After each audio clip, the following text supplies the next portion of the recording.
Puji nama Tuhan, shalom. Shalom Bapak Ibu.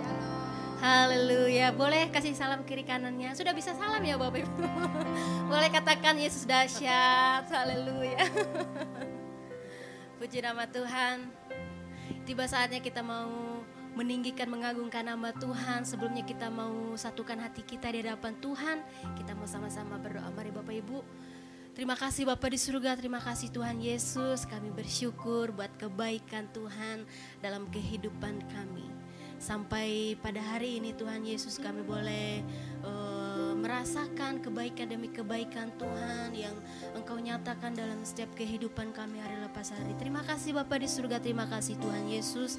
Saat ini Tuhan kami datang kepadamu, setiap jemaat-Mu yang ada di tempat ini Bapa. Kami mau bersama-sama memuji, meninggikan nama-Mu ya Tuhan. Biarlah hanya Engkau yang boleh ditinggikan, diagungkan lewat setiap kehidupan kami. Hanya Engkau disenangkan melalui hidup kami ya Tuhan. Terima kasih Bapa di surga, terima kasih Tuhan Yesus yang siap memuji Tuhan bersama-sama, katakan amin. Haleluya. Boleh beri tepuk tangan paling meriah bagi Tuhan kita. Haleluya. Saya undang jemaat Tuhan semua bangkit berdiri. Kita mau lebih lagi bersorak-sorai bagi Tuhan. Bapaknya satu nama, nama di atas segala nama. Yang besar, haleluya. Satu nama yang besar, hanyalah nama-Mu Tuhan. Gunung batu kekuatan, hanyalah nama-Mu Tuhan. Tak terbatas kuasa-Mu Tuhan. Oh,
Silakan duduk Bapak Ibu semua.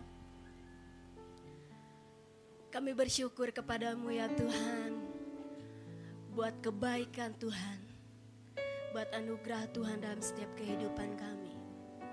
Pagi hari ini kami mau datang menghampiri hadirat-Mu ya Bapa, menaikkan penyembahan kami, syukur kami, sebab Engkau baik. Terima kasih Yesus. Haleluya. Haleluya.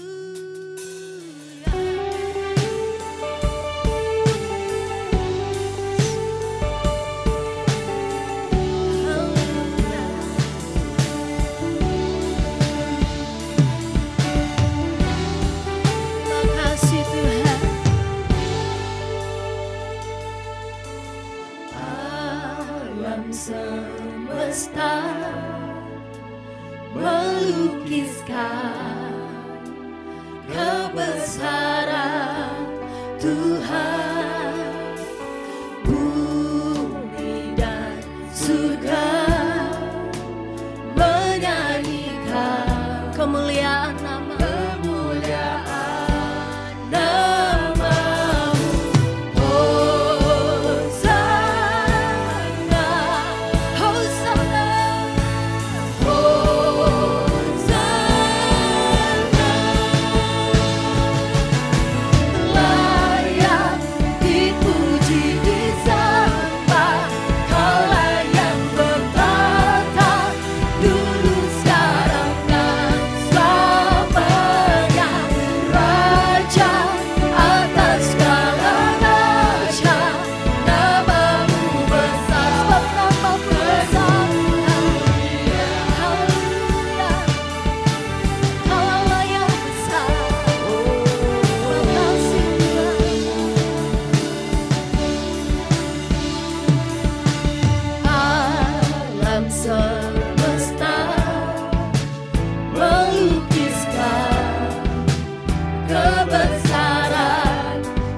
Haleluya.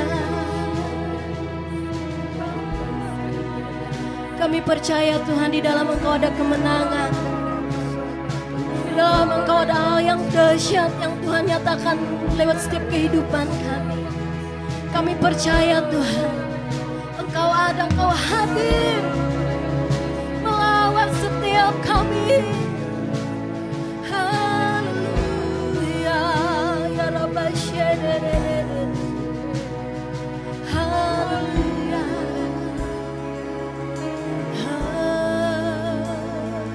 Ya Rabba Shedere. Kau layak disembah Tuhan, layak ditinggikan. Namamu besar mengatasi langit. Haleluya.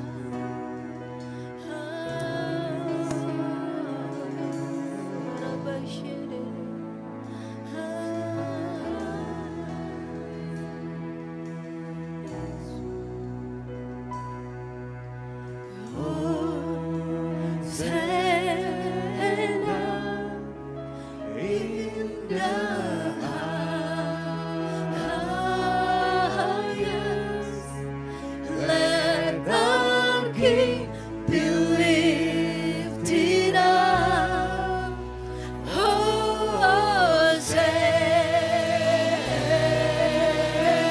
Mari Bapak Ibu naikkan pujian ini, katakan Hosana.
Kami bersyukur kami boleh mengenal-Mu sebagai Allah kami, Tuhan kami, Juru Selamat kami. Kalau Allah yang patut untuk menerima segala hormat, pujian, penyembahan kami. Dan kami bersyukur untuk hari ini yang Kau berikan, hari yang baru, nafas hidup, kesehatan, kekuatan yang baru. Bahkan lebih dari itu, Engkau mengizinkan kami untuk kami boleh bersama-sama bersekutu, memuji, memuliakan nama-Mu. Biarlah segala pujian, penyembahan kami, sungguh-sungguh menjadi dupa yang harum yang menyukakan hati Tuhan. Saat ini kami mau merendahkan diri kami, segenap keberadaan kami bagi kebenaran firman-Mu. Mari ya Allah Roh Kudus, Kau urapi hamba-Mu. Urapi setiap kami yang menerima kebenaran firman-Mu. Mampukan kami untuk kami boleh memahami kebenaran firman-Mu. Biarlah firman-Mu ini boleh menjadi rema, menjadi berkat, menjadi kekuatan bagi kehidupan iman kami. Dan biarlah kami dimampukan juga untuk mempraktekannya dalam hidup kami sehari-hari. Sehingga hidup kami boleh menjadi kehidupan yang semakin mempermuliakan nama Tuhan. Berbicaralah kepada kami, karena kami siap untuk menerimanya. Dalam nama Tuhan Yesus kami berdoa. Amin. Silakan duduk kembali. Selamat pagi Bapak Ibu Saudara, Shalom. Ada sukacita? Amin. Saya bersyukur pagi ini boleh ada di tengah-tengah Bapak Ibu Saudara kembali. Dan saya mohon maaf sebelumnya karena saya terpaksa khotbah harus sambil duduk Bapak Ibu sekalian. Karena tanggal 18 Mei kemarin, kalau Bapak Ibu Saudara kemarin tanggal 18 Mei ibadah memperingati kenaikan Tuhan Yesus. Tapi tanggal 18 Mei itu saya harus ada di meja operasi. Jadi ini operasi yang ke-6 kali Bapak Ibu Saudara. Jadi bulan September lalu Tuhan izinkan untuk saya operasi yang keempat, implan tempurung lutut, tapi ketika operasi berjalan baik. Tapi seminggu kemudian waktu kontrol ke dokter, rupanya jahitannya sobek karena saya duduk terlalu nekuk ketika mau kontrol ke dokter. Dan akhirnya dari sobek sesenti, ngembang jadi 3 senti, jadi ada lubang sebesar jempol tangan begini. Dan infeksi dari paha sampai ke mata kaki bengkak semua. Jadi bulan November dioperasi lagi yang kelima untuk bersihin infeksinya. Tapi sampai bulan Januari 2023 kemarin ternyata masih nyeri di lutut saya. Ketika di rongsen ternyata infeksinya masih ada, jadi ngumpet di baliknya implan. Jadi akhirnya itu bakteri yang grogotin tulang saya, jadi implan ini harusnya dudukannya kokoh, tapi gara-gara tulangnya digrogotin, jadi agak goyang kalau saya jalan, nyerinya minta ampun. Karena ada logam dan tulang yang bergesek Bapak Ibu Saudara. Dan coba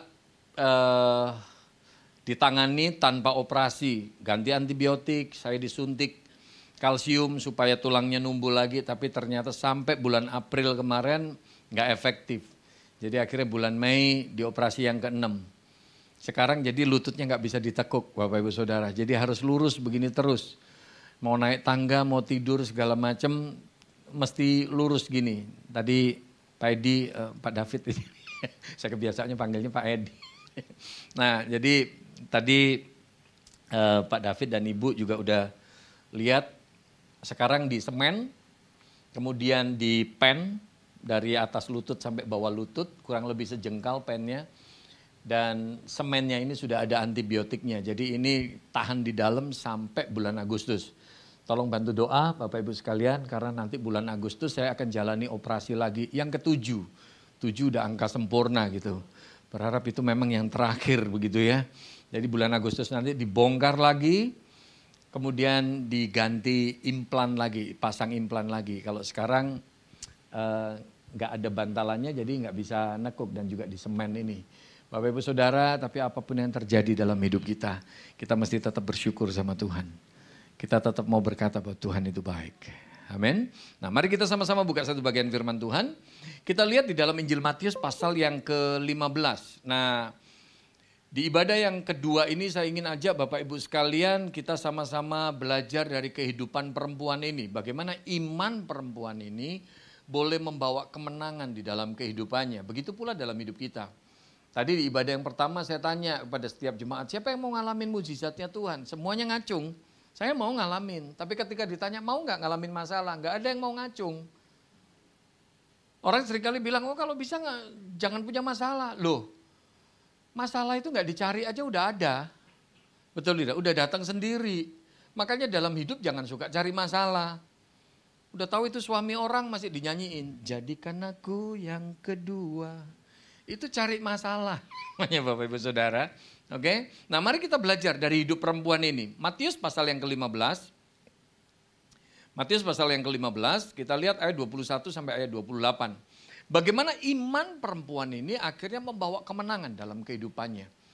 Nah, di bagian ini saya ingin ajak kita, bagaimana iman kita boleh mendatangkan kemenangan dalam hidup kita. Kita orang percaya, kita diajar sama Tuhan melangkah dengan iman, berjalan dengan iman. Kita nggak tahu ke depan seperti apa. Tapi ketika kita sungguh-sungguh memiliki iman kepada Tuhan, kemenangan demi kemenangan akan kita alami dalam kehidupan kita. Amin. Mari kita baca sama-sama. Ayat 21 sampai 28. 1, 2, 3. Lalu Yesus pergi dari situ dan menyingkir ke daerah Tirus dan Sidon. Maka datanglah seorang perempuan Kanaan dari daerah itu dan berseru, "Kasihanilah aku ya Tuhan, anak Daud, karena anakku perempuan kerasukan setan dan sangat menderita."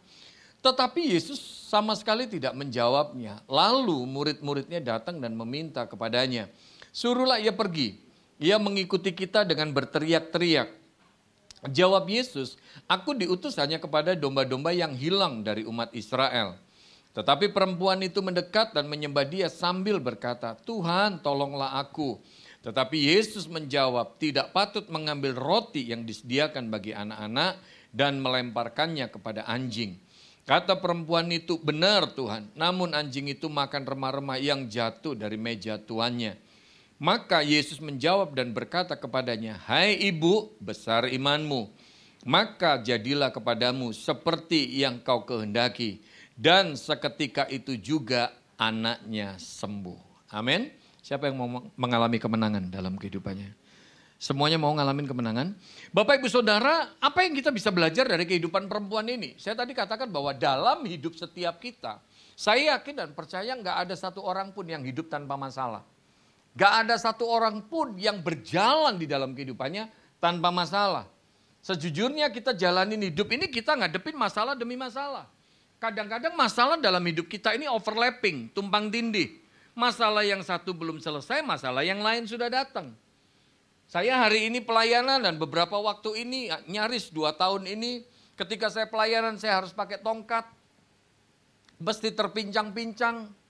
Bapak Ibu Saudara, saya pun punya masalah. Tapi apapun masalah yang kita hadapi, jangan jadi orang yang kalah terhadap masalah. Tapi kalahkan masalah itu. Amin. Nah, apa yang perlu kita belajar? Ada 3 poin. Saya nggak akan terlalu panjang lebar khotbah. Ada 3 poin. Ya. Nanti di poin yang kedua saya bagi 3. 2A, 2B, 2C. Begitulah ya. Ini ujian negara keluar soalnya Bapak Ibu Saudara. Jangan sampai nanti nggak lulus. Oke. Yang pertama kita lihat ayat 21 dan 22. Di dalam bagian itu dikatakan, lalu Yesus pergi dari situ dan menyingkir ke daerah Tirus dan Sidon. Maka, ini yang saya suka. Maka datanglah seorang perempuan Kanaan dari daerah itu dan berseru, "Kasihanilah aku ya Tuhan, anak Daud, karena anakku perempuan kerasukan setan dan sangat menderita." Ini yang pertama. Kalau kita berkata bahwa kita ini orang beriman, kalau kita berkata saya orang beriman, saya anak Tuhan, saya orang yang sudah dimenangkan. Tandanya apa? Cirinya apa? Ketika kita menghadapi pergumulan, apapun pergumulan itu yang kita cari Tuhan. Orang beriman ditandai oleh apa? Ketika dia ngalamin masalah seberat apapun yang dia cari Tuhan. Makanya buat saya aneh kalau ada orang mengatakan, saya Kristen, saya anak Tuhan. Tapi waktu punya masalah ternyata apa? Lari ke diskotik. Lari ke perselingkuhan. Ada orang-orang yang punya masalah tapi ternyata apa? Masih percaya dukun, horoskop, zodiak, feng shui, sio. Buat saya aneh. Kalau kita ini sungguh-sungguh orang beriman, apapun masalah yang kita hadapi, kita selalu datang kepada Tuhan. Karena kita tahu Tuhanlah sumber dari segala pertolongan kita. Tuhan sumber dari segala kekuatan kita. Jadi apapun hari ini masalah yang menimpa kita, datang cari Tuhan. Datang cari Tuhan. Berharap sama Tuhan. Karena pengharapan di dalam Tuhan tidak pernah mengecewakan. Amin. Bilang sama kanan kiri Anda, datang sama Tuhan. Bilang lagi sama kanan kiri Anda, cari Tuhan. Jangan cari hantu. Ya. Bapak Ibu Saudara, aneh kalau ada orang Kristen yang masih percaya ke Gunung Kawi. Nungguin daun jatuh, betul tidak? Nanti kalau waktu Sincia heboh, ini tahun ini sionya apa, sionya apa. Bapak Ibu Saudara, aneh sekali. Keberuntungan kita, keberhasilan kita, suksesnya kita bukan bergantung sionya apa. Bukan bergantung feng shui. Tapi kita bergantung kepada Tuhan. Tuhan yang memberikan keberhasilan dan kesuksesan. Betul? Ini yang pertama, datang kepada Tuhan. Datang kepada Tuhan. Tapi yang kedua, coba kita lihat. Ayat 23. Ayat 23, oke saya lihat di sana aja lebih enak. Ayat 23 dikatakan, tetapi Yesus, apa di situ? Tetapi Yesus, apa di situ? Sama sekali tidak menjawabnya. Bapak Ibu Saudara, ini hal yang kedua.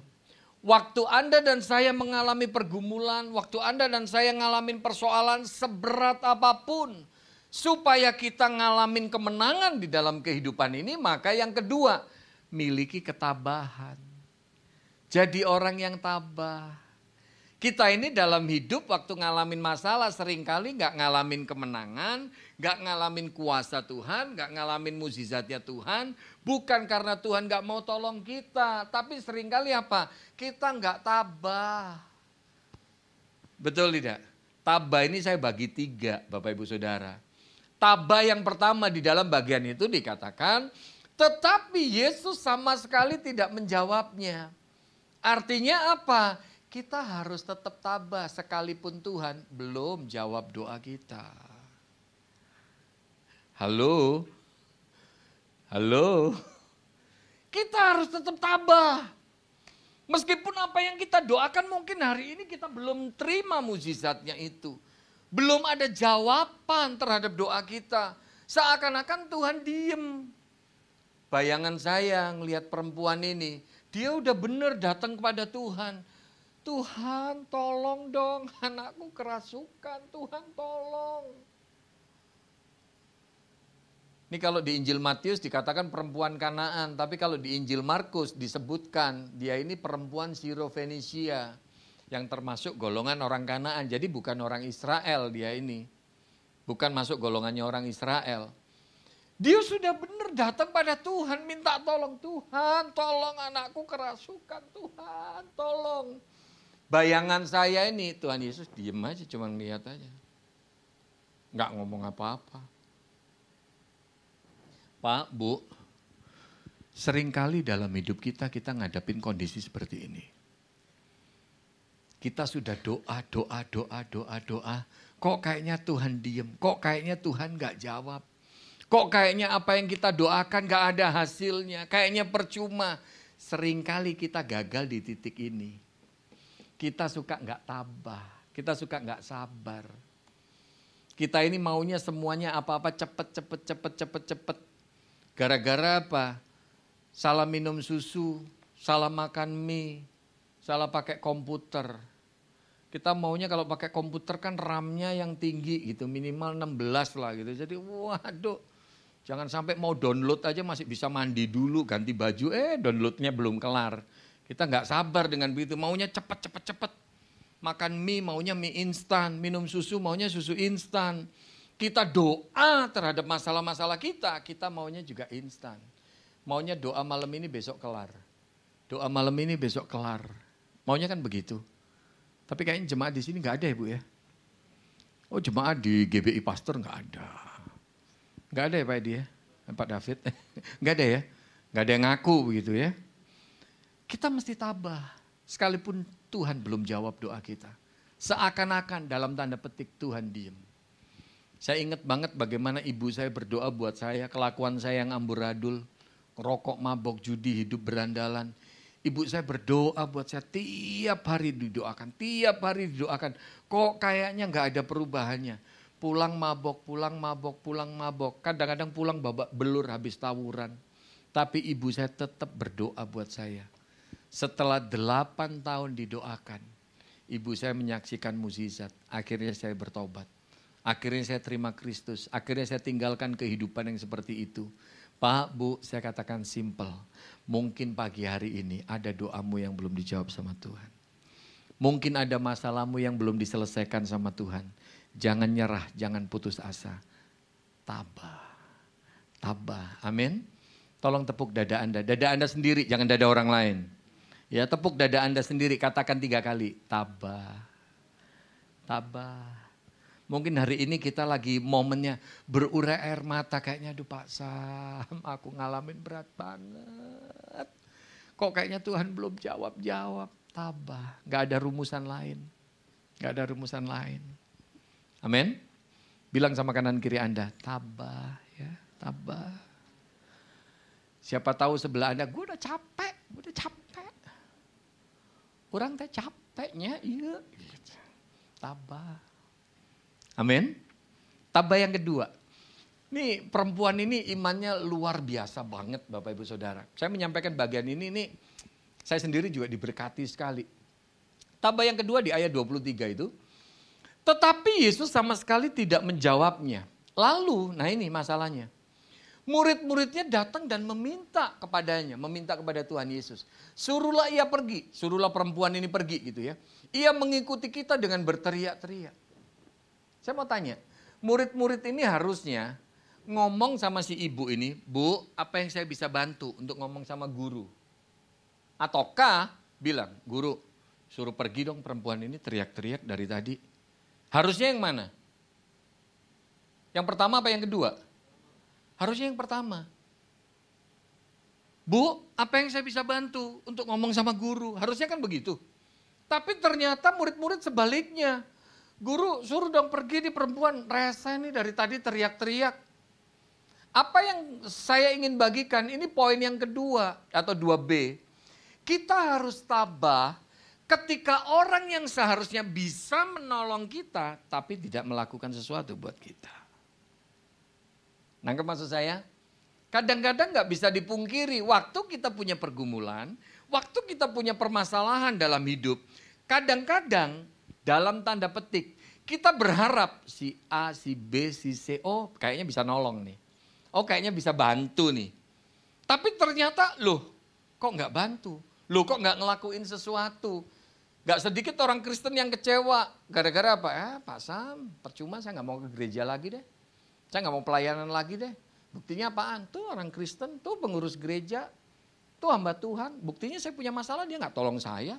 Dia cuekin kok kayaknya gak peduli banget. Yang salah bukan di sana, tapi yang salah cara pandang kita. Karena waktu kita punya masalah, kita berharapnya apa? Orang yang menolong kita. Tapi Bapak Ibu Saudara di pagi hari ini saya ingin sampaikan, apapun masalah dalam hidup kita, tolong diingat. Jangan berharap kepada orang, tapi berharap kepada Tuhan. Amin. Kita harus tetap tabah. Sekalipun orang yang kita berpikir bisa menolong kita, tapi dia tidak lakukan sesuatu buat kita. Amin. Makanya ketika Maret 2021 kemarin saya ngalamin kejadian kecelakaan ini Bapak Ibu Saudara. Saya sama istri cuman saya bisa bilang udah kita diem. Tuhan tahu caranya nolong kita. Hari itu kalau ngomongin saya sama istri bingung banget Bapak Ibu Saudara. Karena boleh dibilang di dalam kehidupan kita lagi ngalamin badai yang luar biasa banget. Ngalamin badai yang luar biasa banget. Karena apa? Bayar kontrakan rumah sempet kemarin itu 2020 itu gak bisa bayar kontrakan rumah. Kurang duitnya. Mobil udah saya jual karena gak kuat bayar cicilan. Motor aja sampai dikasih sama pemain musik gereja. Saya udah sampai nangis ketika dibilang, ini aku ada motor di rumah ini buat Kak Sem aja deh. Saya sampai tolak, udahlah bro. Kamu juga bukannya orang yang kaya raya gimana, hidupmu juga iya biasa-biasa aja. Udahlah buat kamu aja, tapi dibilang enggak Kak Sem, Tuhan gerakin aku seperti itu. Jangan halangin berkat Tuhan buat aku, karena kalau Kak Sem gak mau terima, itu sama aja kayak Kak Sem ngalangin Tuhan kirim berkat buat aku. Aku yakin dan percaya Tuhan gak kekurangan cara kok berkati aku. Saya sampai nangis Bapak Ibu Saudara. Motor dikasih orang. Anak-anak sekolah, ini ada anak saya 3 nih ikut semua. Sekolah sampai saya mau keluarin karena kita gak kuat bayar. Asuransi saya udah tutup. Ketika 2021 kemarin ngalamin kecelakaan, saya sama istri punya uang cuma 500.000. Gak ada asuransi, gak ada deposito, gak ada tabungan. Duit cuma 500.000, bukan US dollar tapi rupiah. Bayar BPJS 100 ribu per orang per bulan, gak mampu Bapak Ibu Saudara. Daripada bayar BPJS 500 nih 5 orang per bulan, mending duit itu buat makan. Saya ngalamin itu yang namanya bagaimana Elia dipelihara Tuhan melalui burung gagak. 2020 sampai 2021 kemarin saya ngeliat gimana caranya Tuhan. Tiba-tiba ada taksi lah berhenti depan rumah, ngirimin sembako. Tiba-tiba ada tukang ojek lah, ngirimin ya mie goreng, nasi goreng atau fuyong hai. Caranya Tuhan itu luar biasa. Meskipun kadang-kadang kita ngelihat, oh si A ini mestinya bisa nolongin nih. Saya punya temen juga banyak. Yang kaya, yang pengusaha, tapi saya bilang sama istri saya, enggak, kita enggak boleh melihat orang. Kita enggak boleh bergantung pada orang. Kita lihat Tuhan punya cara. Bapak Ibu Saudara, sampai akhirnya ketika operasi, caranya Tuhan itu luar biasa. Luar biasa banget. Lewat satu teman ketika masuk ke rumah sakit, dia yang DP-in 15 juta. Ketika di rumah sakit 3 hari gula saya udah turun, bisa untuk operasi. Dan dibilang, Pak biaya operasi 57 termasuk 57,5. Operasi sama pen 27,5, operasi 30 juta. Bapak mesti deposit 50. Sampai saya sama istri bingung saling lihat. Ini gimana bayarnya ya, suruh deposit 50. Ngomong sama Mas Ivan kan gak enak. Dia udah bantuin 15 juta untuk DP. Sampai saya bilang sama istri saya, coba dicek deh di ATM ada duit berapa. Rupanya apa? Ketika istri saya ngecek ke ATM, ya Tuhan sediain tuh 50 juta. Ada di ATM. Ada anak-anak Tuhan dari mana yang Tuhan gerakin untuk bantu. Tapi kan saya nggak tahu jumlahnya. Ternyata ketika diminta DP 50, ternyata ada di situ. Dan hebatnya lagi, Senin saya operasi. Ketika Kamis saya mau pulang, istri saya nanya ke kasir. Kurangnya berapa? Dibilang, Bu kurangnya 17 juta. Tapi ibu ada kelebihan pembayaran. Bingung lagi istri saya. Kok bisa ada kelebihan pembayaran? Ada satu anak Tuhan yang langsung transfer ke rumah sakit Husada. 30 juta. Tanpa diketahui beliau itu siapa. Ya memang beberapa minggu kemudian akhirnya baru kita tahu. Jadi ketika pulang istri saya bawa 13 juta. Ini siapa yang transfer? Nggak tahu. Nggak tahu. Ternyata itu ya Tuhan sediakan untuk saya rawat jalan itu, beresin luka itu di rumah sakit Siloam. Bapak Ibu Saudara, yang saya mau katakan, Tuhan itu punya cara yang ajaib. Jangan kita bersandar kepada orang, jangan kita berharap kepada orang, orang bisa mengecewakan kita. Tapi percayalah ketika engkau sungguh-sungguh berharap sama Tuhan, Tuhan gak pernah mengecewakan kita. Jadi kita mesti tabah ketika orang yang kita pikir bisa nolong kita, tapi loh kok dia gak bantu ya sama sekali, kok dia gak care ya, kok dia gak peduli ya. Tenang aja, Tuhan punya cara yang ajaib. Amin. Tabah yang ketiga, nah ini lebih saklek lagi nih. Ini lebih luar biasa lagi ini. Imannya perempuan ini, kita lihat ayat 24 gitu terus. Jawab Yesus, aku diutus hanya kepada domba-domba yang hilang dari umat Israel. Kalau perempuan ini gak tabah, perempuan ini bisa aja bilang, tadi waktu diem aku masih sabar. Murid-muridnya suruh ngusir aku, masih sabar. Sekarang gurunya ketika ngomongnya gak enak. Seakan-akan kan Tuhan Yesus bilang begini, sorry kamu orang Kanaan, aku gak bisa bantu kamu. Karena aku diutus cuma untuk bantuin orang Israel. Gak enak kan? Betul tidak? Perempuan ini kalau ngambekan, kalau suka marah sama Tuhan, perempuan ini bisa bilang, dari tadi diem, masih sabar. Murid-muridnya gitu, sabar. Sekarang gurunya ngomong kayak gitu, emang cuma lo yang bisa bantuin? Langsung ngambek dia pergi, hek cuy. Tapi perempuan ini gak lakukan seperti itu. Apa yang dilakukan perempuan ini? Wah lebih dahsyat lagi. Ayat 25. Ayat 25. Tetapi perempuan itu mendekat dan menyembah dia sambil berkata, Tuhan tolonglah aku. Ini loh naluri seorang ibu. Seorang ibu kalau namanya anak sakit itu, waduh ibunya kelabakan. Bapaknya masih bisa tidur dengkur. Ibu biasanya kalau ada anak yang sakit, waduh kelabakan. Ini naluri keibuan itu kuat banget. Ibu ini makin dekat, makin menyembah Tuhan. Kemudian dia berkata, Tuhan tolonglah aku. Ketika dia lakukan itu, jawaban Tuhan Yesus lebih gak enak lagi. Di ayat selanjutnya. Tetapi Yesus menjawab, tidak patut mengambil roti yang disediakan bagi anak-anak dan melemparkannya kepada anjing. Kesimpulannya, perempuan ini dianggap apa? Anjing. Masih mau jadi WL, singer? Kalau dijawab begini. Masih mau main musik? Kalau dijawab begini, ini jawaban gak enak loh. Tapi tolong diingat, supaya kita gak memandang, aduh Tuhan Yesus kok kayaknya sadis banget ya. Sama perempuan kok kayaknya begitu, kok gak berperi kemanusiaan begitu. Bapak Ibu Saudara, kita perlu paham backgroundnya dulu. Budayanya dulu. Yesus bicara begini sebagai apa? Orang Yahudi. Dia menempatkan diri sebagai orang Yahudi. Bangsa yang paling sombong itu bangsa Yahudi. Karena ngerasa umat pilihan Allah. Dan orang Yahudi itu gak mau bergaul sama orang lain. Makanya kalau kita lihat konteksnya Yesus ketemu perempuan Samaria.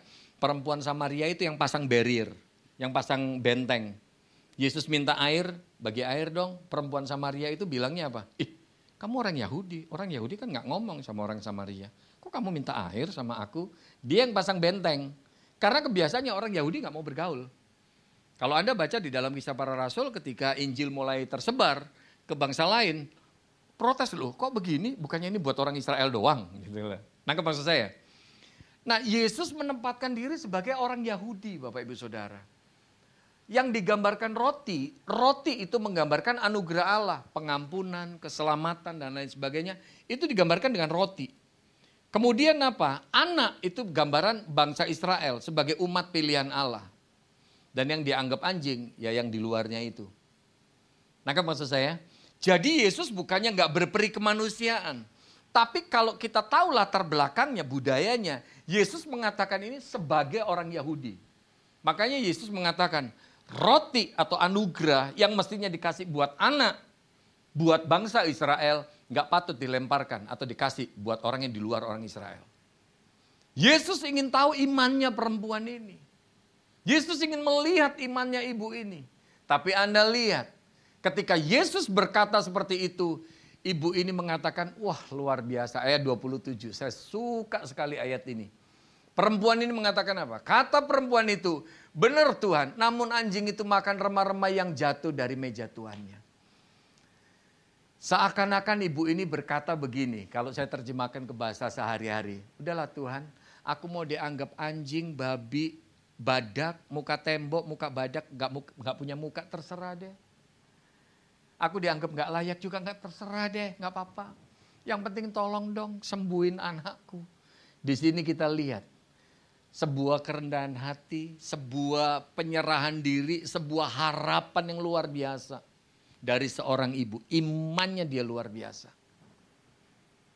Artinya apa Pak, Bu? Ini yang ketiga.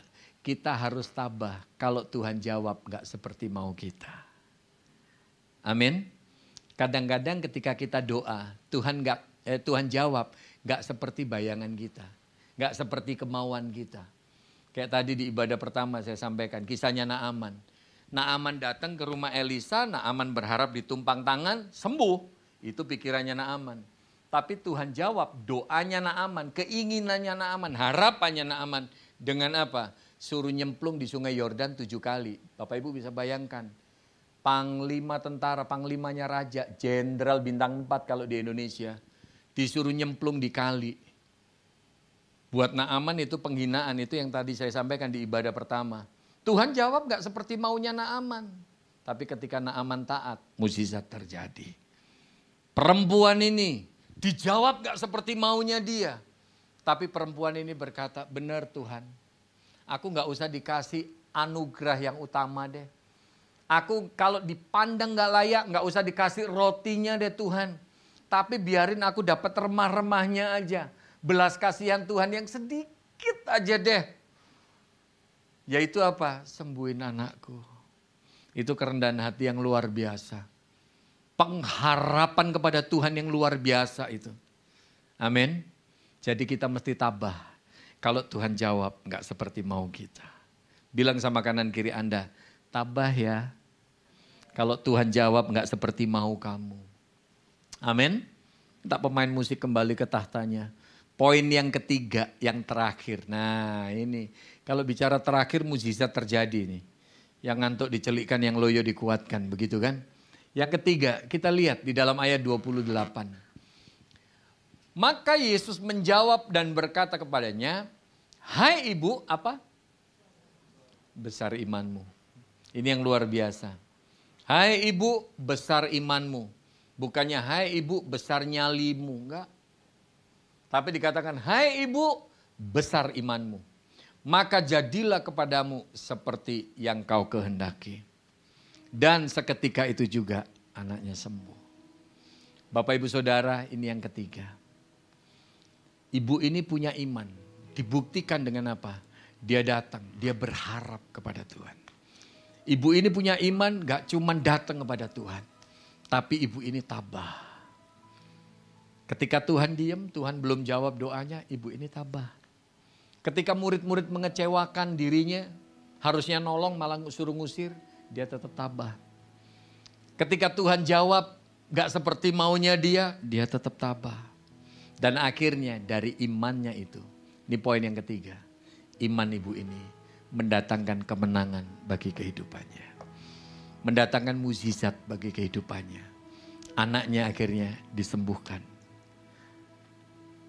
Bapak ibu saudara, mungkin hari-hari ini, bisa jadi di pagi hari ini, ketika Anda datang, mungkin Anda lagi ngalamin masalah yang berat. Mungkin ada di antara Anda ngalamin beban pergumulan yang berat. Mungkin engkau mulai kecewa, mungkin engkau ngerasa mulai putus asa. Mungkin ada di antara Bapak Ibu sekalian yang mulai berkata, Tuhan aku capek ngadepin semuanya ini, aku capek. Kok kayaknya Tuhan gak jawab-jawab. Tapi mari pagi hari ini, melalui firman Tuhan ini, bangkitkan imanmu, bangkitkan semangatmu. Mungkin apa yang kau doakan kau belum terima jawaban dari Tuhan. Jangan nyerah, jangan putus asa. Saya sering kali katakan dimanapun saya khotbah, jangan kalah terhadap masalah. Tapi kalahkan setiap masalah dalam kehidupan kita. Amin. Amin.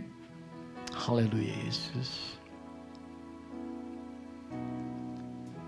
Tak selalu Tuhan menjawab doa, namun Dia beri yang terbaik di waktu yang tepat. Izinkanlah Tuhan untuk bekerja, yang mustahil menjadi mungkin oleh karena percaya. Mari saya undang untuk bangkit berdiri sama-sama. Haleluya Yesus. Amin.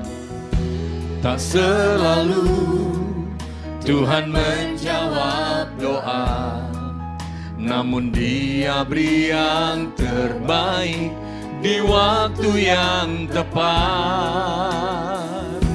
Izinkanlah Tuhan untuk bekerja, yang mustahil menjadi mungkin oleh karena percaya. Mari angkat hatimu. Yesus mendengar lebih dari yang kudoakan. Yesus menjawab lebih dari yang kuharapkan.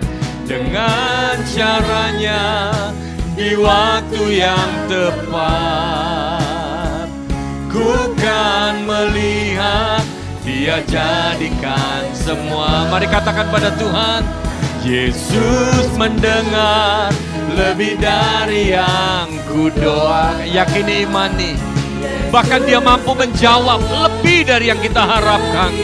Amin, amin. Dengan caranya di waktu yang tepat, ku kan melihat Dia jadikan semua. Mari kembali angkat hatimu, katakan pada Tuhan, Yesus mendengar. Yesus mendengar lebih dari yang kudoakan. Yesus menjawab lebih dari yang kuharapkan. Dengan caranya di waktu yang tepat. Ku kan melihat Dia jadikan semua. Yesus mendengar lebih dari yang kudoakan. Aminkan itu Bapak Ibu Saudara. Yesus mampu menjawab bahkan lebih dari yang kita harapkan. Izinkan Tuhan menyelesaikan dengan caranya yang ajaib. Amin, amin, amin, amin. Ku kan melihat Dia jadikan semua. Amin. Lebih dari yang kudoakan. Yesus menjawab lebih dari yang kuharapkan. Dengan caranya di waktu yang tepat. Ku kan melihat Dia jadikan semua. Ku kan melihat, ku kan melihat Dia jadikan semua. Ku kan melihat Dia jadikan semua. Mari berikan kemuliaan yang meriah bagi Allah kita. Haleluya, haleluya, haleluya. Kami yakin dan percaya Tuhan, Engkau mendengar segala hal yang kami bawa dalam doa kepadamu. Bahkan kami meyakini, kami mengimani, Engkau mampu menjawab lebih dari yang kami harapkan. Kami yakin dan percaya rancangan-Mu senantiasa ajaib, rancangan-Mu senantiasa baik. Oleh sebab itu Tuhan, biarlah kami mengizinkan Tuhan menyelesaikan setiap masalah dalam hidup kami. Bukan dengan cara kami, tapi dengan cara-Mu ya Tuhan. Karena kami tahu waktu-Mu adalah tepat. Cara-Mu adalah yang terbaik. Tuhan, hamba berdoa. Suara hamba-Mu terbatas. Kata-kata hamba-Mu bahkan cara hamba-Mu menguraikan firman-Mu begitu terbatas. Tapi biarlah kebenaran firman-Mu ini menjadi rema, menjadi berkat kekuatan bagi setiap kami. Hamba berdoa untuk setiap umat-Mu yang ada di ruangan ini. Apapun yang menjadi beban pergumulan mereka, Tuhan mari Engkau topang mereka. Engkau kuatkan, Engkau teguhkan iman mereka. Engkau tuntun setiap anak-Mu ini Tuhan. Untuk masuk di dalam segala rencana-Mu. Sehingga pada akhirnya kami boleh berkata bahwa kami punya Allah yang hidup. Kami punya Allah yang dahsyat. Dan biarlah setiap umat-Mu ini Tuhan. Pada akhirnya mereka boleh menyaksikan. Kemenangan demi kemenangan. Mukjizat demi mukjizat terjadi dalam hidup mereka. Berkati hidup mereka, rumah tangga, pekerjaan, pelayanan mereka. Engkau memberkatinya. Terima kasih Tuhan dalam nama Tuhan Yesus. Hamba meteraikan firman-Mu ini. Haleluya. Mari yang percaya dan diberkati bersama katakan amin. Silakan duduk kembali, Tuhan berkati. Mari kita angkat kedua tangan kita. Satu dah. Mari kita angkat kedua. Ya, kita angkat kedua tangan kita percaya bahwa Tuhan memulihkan, Tuhan menyembuhkan, Tuhan membukakan pintu-pintu yang tertutup dan kami percaya Tuhan Engkau akan membawa kami menjadi saksi-saksi Tuhan. Mari kita mengangkat tangan kita percaya. Terimalah berkat damai sejahtera dari Allah Bapa, kasih karunia dari Tuhan Yesus, persekutuan serta kekuatan dari Roh Kudus menyertai kita dari sekarang sampai Tuhan Yesus tetap menjemput kita bahkan sampai selama-lamanya. Umat Tuhan yang percaya dan terima berkat Allah, baik berkat rohani maupun jasmani kita semua katakan amin. Tuhan berkati.